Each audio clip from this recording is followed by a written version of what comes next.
Hello mga katigangers. Pananghalian na. Di tayo payahang nga nagpasarumayin. Korean food dito sa amin ang kinuha ng linoto ngayon. Kasi ito nakalagay ito Korean tofu soup yata, hot tofu soup parang gano'n. Ito yung gulay namin. Kumuha lang ako ng konti. Chicken, ang walang kamatayang chicken. Masaya pa rin dahil may kanin.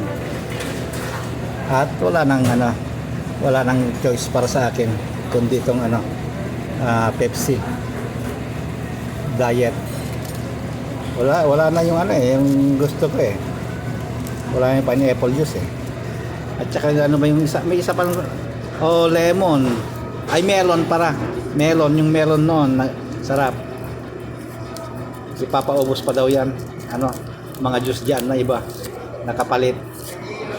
Okay, yun lang. Kainan na. Bye bye.